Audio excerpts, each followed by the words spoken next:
incorrect. As we were dressing out for gym one morning, Katie San Gregorio and Serena Campbell could be overheard discussing elves.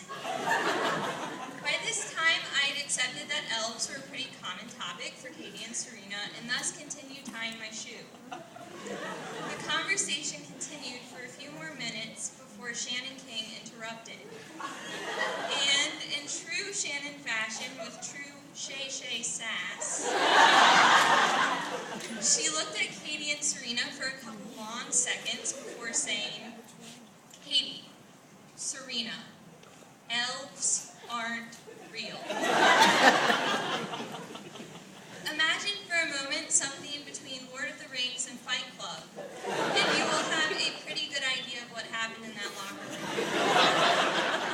Before I could even stand up, Katie had catapulted herself across the room and begun speaking to Shannon in a language one could only describe as tongues.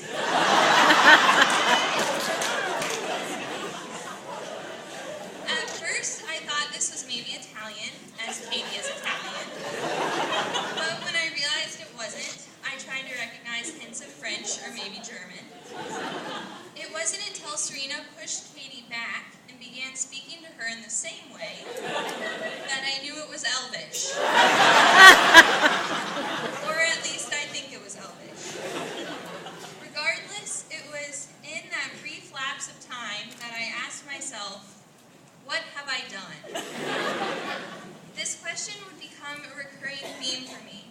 It came up when in sophomore year, Allie Metz and I secretly ate Snickers ice cream bars behind a gas station dumpster with Miriam Garabaum, one of our team's graduated top 6, before the girls' tennis regional final. The three of us hid behind a gas station dumpster, thinking nothing of what we were doing, until less than an hour later, Miriam began throwing up during her game. Needless to say, our team lost. I asked myself that same question in our junior year, when every meeting turned into an episode of the Jerry Springer Show. And again, the ever-prevalent "what have I done" made an appearance when, this year, we discovered during SOL week that our school's plumbing capabilities are tied directly to our electrical power. Essentially, my time at Appomattox has been a time of immense doubt and anxiety. But as President John F. Kennedy once said, "Do not pray for easy lives, pray to be stronger men." I think that it's safe to say for the most of us that choosing Appomattox is not about choosing an easier life. The long drive, the longer day, and the extremely unbalanced girl-to-boy ratio can make the school seem daunting. It has not always been the simplest path, and at times has been a decision that I have doubted. And although I've often found myself asking, what have I done? I have also found myself saying that I am better for it. The thing about doubt, especially in the context of what I've taken away from ARGS, is that it's something that will always be with you. And it's the mishaps and the random events and the little deviations which either knock you down or pick you up, but make you doubt nonetheless, that become a part of you. They become the centers of your greatest growth and shape who you are and who you will be. They are the catalyst of personal evolution. It's my understanding that in Western philosophy, doubt is thought to be the cornerstone of wisdom, and after 4 years at our school, I can believe it. My defining moment at Appomattox has never been one specific moment, but every time I have tried to answer, what have I done?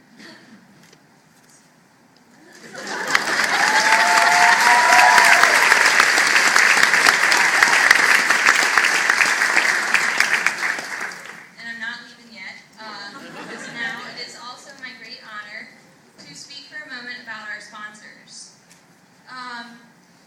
Our sponsors came into our class in a pretty rough situation.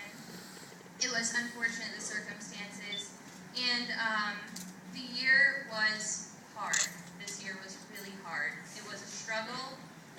At times, our whole class behaved a lot like a pack of middle school girls.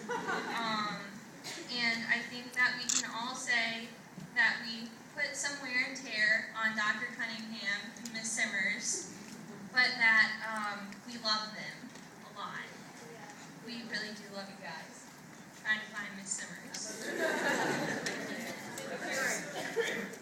We love you, Miss Simmers. And Dr. C. So I would like to talk for a minute about what our class wanted to get everyone. When I was trying to come up with the gift, I thought to myself, WWJFKE. What would JFK do? And that wasn't really helpful. So I instead turned to my classmates and I asked them what they thought should get our sponsors. And the overwhelming response was something that will help them relax. Something that will make them a little less stressed. So, for Dr. Cunningham, we have for you some flowers, but that's not the good part.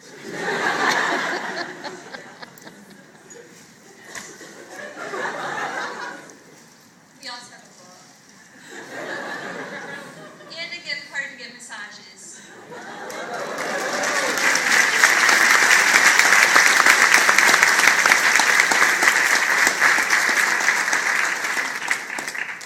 And then for Miss Simmers, we also have flowers and a scrapbook.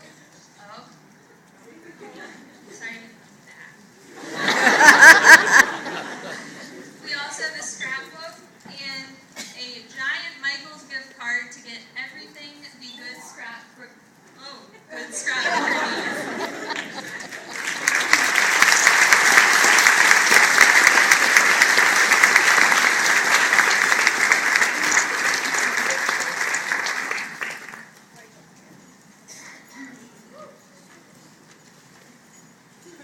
Yay!